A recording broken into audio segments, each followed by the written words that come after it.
Good evening everybody. आज हम लोग बिहार स्टेट पेपर 1 और 2 का प्रैक्टिस करेंगे और इस प्रैक्टिस सेट में टेट एग्जाम में पूछे हुए कुछ प्रश्नों का हल करेंगे और चेक करेंगे कि हम लोगों का कितना सही होता है।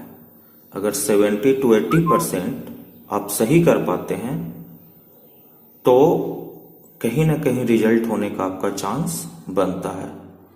तो चलिए स्टार्ट करते हैं।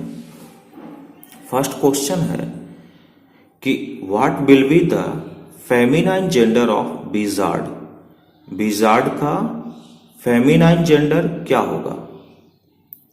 देन सबसे पहले हम लोग को समझना होगा कि फेमिनाइन जेंडर, फेमिनाइन वर्ड का मतलब क्या होता है। तो फेमिनाइन दो वर्ड है, इसके ठीक नेक्स्ट क्वेश्चन में देखिए मैस्कुलिन और फेमिनाइन ये दो वर्ड आया है। मतलब कि एक जेंडर को आपको क्या करना है, स्त्रीलिंग रूप बताना है, दूसरे वाले एक का पुल्लिंग रूप बताना है। तो यहाँ पे जो वर्ड है विजार्ड, अब इसका बताना है आपको फेमिनाइन जेंडर। तो सबसे पहले क्या करना होगा कि ये विजार्ड का मतलब जानना होगा कि विजार्ड का मतलब क्या होता है। 4 ऑप्शन आपके पास है, यदि आपका कोई ऑप्शन है तो आप आंसर कीजिए, अदरवाइज समझते हैं। देखिए विजार्ड का मतलब होता है जादूगर, है ना। अब जादूगर का फेमिनाइन जो है घोस्ट, ये तो होगा नहीं, भूत होता है, इसका मतलब फेरी परी नहीं, लिजार्ड छिपकली होता है, ये भी नहीं। तो इसका आंसर आई थिंक विच होना चाहिए। करेक्ट आंसर क्या होगा, विच। चलिए चलते हैं नेक्स्ट क्वेश्चन पे। नेक्स्ट क्वेश्चन है the masculine gender of vixen. Vixen का मैस्कुलिन जेंडर क्या है, मतलब कि ये जो है स्त्रीलिंग में है, इसका आपको पुल्लिंग बताना है। तो इसके लिए करना क्या होगा कि सबसे पहले हम लोगों को जानना होगा कि इसका मतलब क्या होता है। तो इसका मतलब होता है मादा लोमड़ी। तो ऑक्स और हॉर्स तो होना नहीं है, डियर भी नहीं होता है, फॉक्स का ये होता है मैस्कुलिन जेंडर। चलिए नेक्स्ट क्वेश्चन है which of the following sentence has the correct punctuation mark. ये जो 4 सेंटेंस लिखा हुआ है उसमें करेक्ट पंक्चुएशन मार्क्स किस सेंटेंस में है। तो देखिए ये टोटल 4 सेंटेंस को यदि आप पढ़ते हैं तो चारों सेंटेंस का पंक्चुएशन मार्क ये कर रहा है रिपोर्टेड स्पीच के अकॉर्डिंग। तो रिपोर्टेड स्पीच में क्या होता है, 2 चीज होता है, रिपोर्टेड स्पीच और रिपोर्टिंग वर्ब, है ना। तो रिपोर्टेड स्पीच और रिपोर्टिंग वर्ब होता है, तो उसमें एक को कॉमा से सेपरेट करते हैं और दूसरे वाले को इन्वर्टेड कॉमा से सेपरेट करते हैं। तो चेक करते हैं, जिसमें ऐसा होगा वो हमारा आंसर हो जाएगा। तो पहला बार में देखिए द मिनिस्टर सेड, इसने कॉमा ही लगाना भूल गया, तो ये सेंटेंस तो हमारा रॉन्ग हो गया। दूसरा है द मिनिस्टर सेड, कॉमा लगाया है, इन्वर्टेड कॉमा भी लगाया है और ये इन्वर्टेड कॉमा से क्लोज भी किया है। तो ये आंसर सही हो सकता है, लेकिन और 2 क्या करता है देख लेते हैं। थर्ड नंबर में क्या करता है, इन्हें कॉमा लगाया बट इन्वर्टेड कॉमा नहीं लगाया है, तो ये भी गलत हो गया। फोर्थ वाले में क्या है, यहाँ पे कॉमा भूल गया और इन्वर्टेड कॉमा लगाया, तो हमारा आंसर क्या हो जाएगा 2, ये करेक्ट आंसर है। चलिए नेक्स्ट क्वेश्चन की बात करते हैं। नेक्स्ट क्वेश्चन है which among the following suffixes is not suitable for the root word prevent. ये जो एक रूट वर्ड है प्रिवेंट, इस रूट वर्ड का ये सुटेबल सफिक्सेस क्या होगा। आप लोग को जानना होगा कि सफिक्सेस क्या होता है और प्रीफिक्सेस क्या होता है। तो उससे पहले आपको पता होना चाहिए रूट वर्ड। तो कोई भी वर्ड जिसमें सफिक्स और प्रीफिक्स लगा करके आप नया वर्ड बनाते हैं वो कहलाता है रूट वर्ड, और उसके आगे या पीछे जोड़ करके जो नया वर्ड बनाते हैं वही होता है सफिक्सेस और प्रीफिक्सेस। तो चलिए देखते हैं इस क्वेश्चन को। इस क्वेश्चन में देखिए है प्रिवेंट, तो प्रिवेंटेबल होता है, प्रिवेंटिंग होता है ना। और क्या है ये प्रिवेंटिव, ये भी होता है, लेकिन प्रिवेंटेशियस नहीं होता है, तो ये हमारा गलत हो जाएगा, है ना। तो नॉट में हमारा आंसर 4 हो जाएगा। नेक्स्ट क्वेश्चन क्या कह रहा है कि identify the phrasal verb in the following sentences.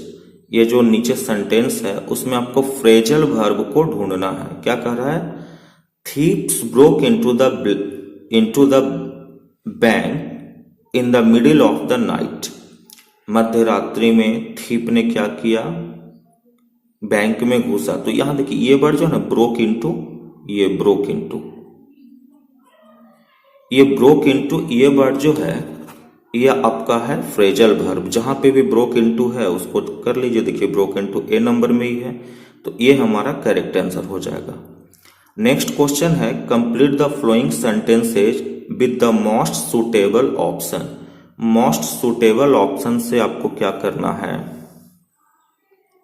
इसको फिल करना है। बोल रहा है कि आई डिडंट नो, मैं नहीं जानता हूं, डैश इन द पार्टी में किसी को मैं नहीं जानता हूं।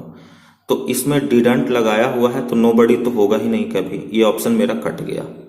और डिडंट नहीं है तो समवन और समबडी भी नहीं होगा, ये दोनों ऑप्शन भी मेरा कट जाएगा, तो ये आपका एनीबडी आंसर हो जाएगा। नेक्स्ट क्वेश्चन है which of the following is not a homophonic pair.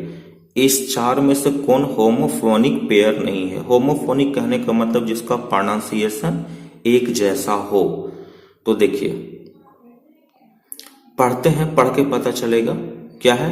Principal लगभग प्रोनाउंसिएशन सेम जैसा है इसका, तो ये तो नहीं होगा। स्टील एक जैसा ही है। स्टेयर एक जैसा ही है, बट काइट और किट ये थोड़ा अलग है, तो हमारा आंसर ये होगा, क्योंकि यहां पे नॉट पूछ रहा है ना। नेक्स्ट क्वेश्चन की बात करते हैं। नेक्स्ट क्वेश्चन है which of the following word doesn't have a silent letter in the pronunciation. ये 4 वर्ड दिया है, इसमें से कौन सा ऐसा एक वर्ड है जिसमें साइलेंट लेटर नहीं है? तो देखते हैं। पहला है नॉक, इसमें के साइलेंट है, तो ये तो आंसर हमारा नहीं होगा। दूसरा है ऑनेस्ट में एच साइलेंट है, तो ये भी आंसर नहीं होगा। ऑरेंज, इसमें कोई भी बात साइलेंट नहीं है। नेक्स्ट है डेप्थ, इसमें साइलेंट है, तो हमारा आंसर होगा orange. Next question which part of a speech is the best word who in the following sentences.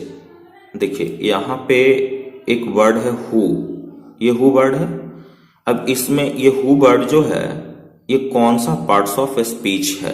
तो ऐसे तो अपने आप में अलग अलग सिचुएशन में अलग अलग बहुत सारा कुछ हो जाएगा, तो उसके लिए एक सेंटेंस लिख दिया है।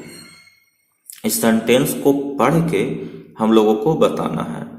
कह रहा है कि गॉड हेल्प्स दोज, गॉड ईश्वर उसकी मदद करता है, हु हेल्प्स देमसेल्फ जो स्वयं की मदद करता है। तो यहां पे ये जो हु है वो क्वालिफाई कर रहा है दोज को, यानी कि इस तरीका से इसको होना चाहिए एडजेक्टिव। ये क्या होगा? एडजेक्टिव होगा, है ना। यहां पे हु एडजेक्टिव होगा क्योंकि हु क्वालिफाई कर रहा है प्रोनाउन को, और जो प्रोनाउन और प्रोनाउन को क्वालिफाई करता है वो कहलाता है एडजेक्टिव। तो आंसर हमारा हो जाएगा एडजेक्टिव। चलिए चलते हैं नेक्स्ट स्लाइड पे। नेक्स्ट क्या कर रहा है कि which part of a speech is the word so in the following sentences.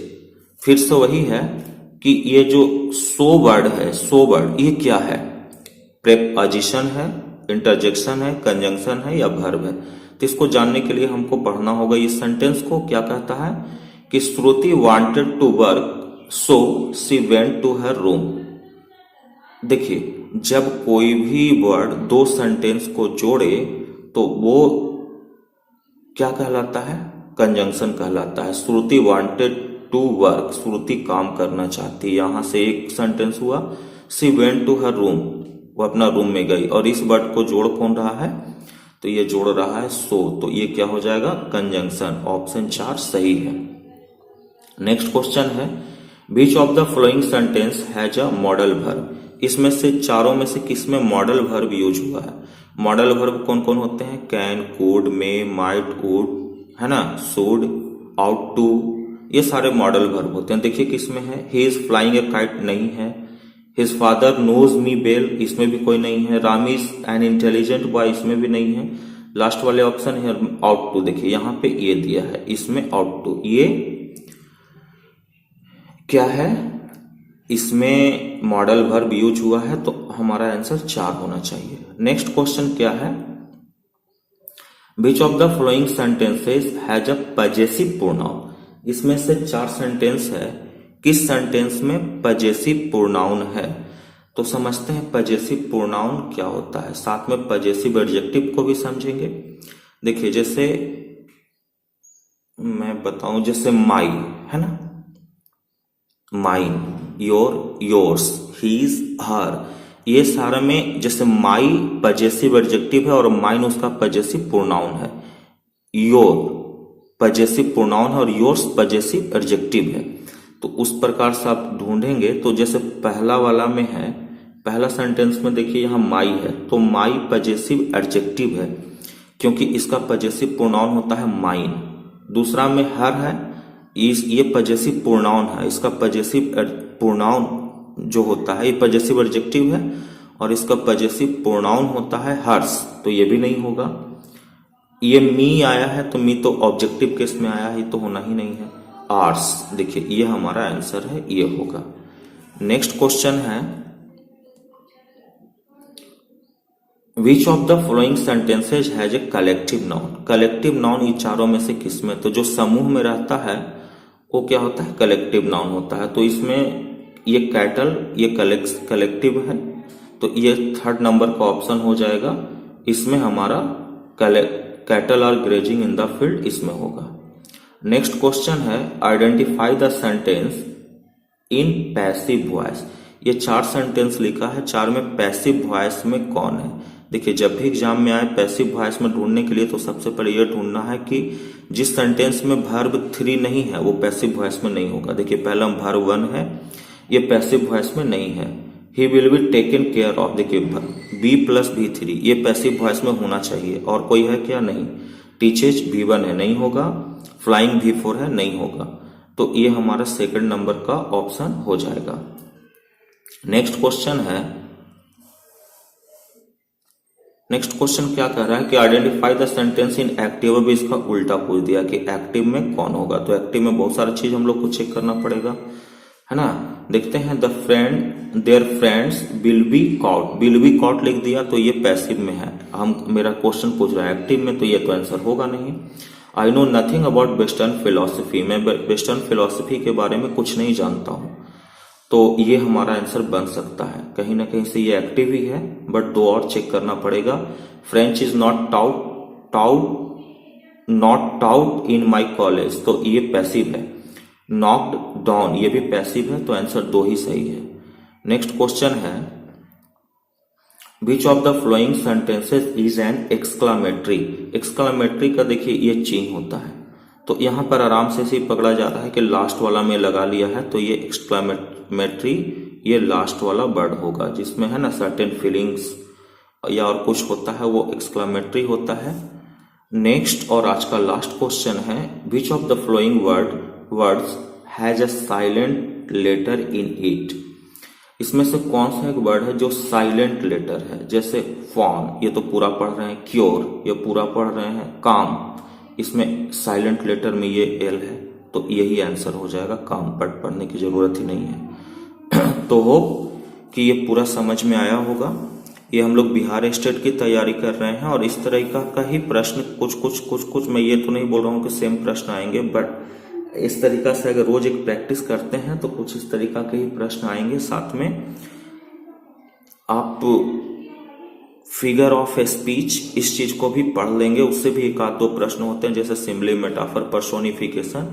इसके लिए हमारे चैनल पर प्लेलिस्ट में जाएंगे और वहां पे एक फिगर ऑफ स्पीच का वीडियो बना हुआ है। Thank you for watching.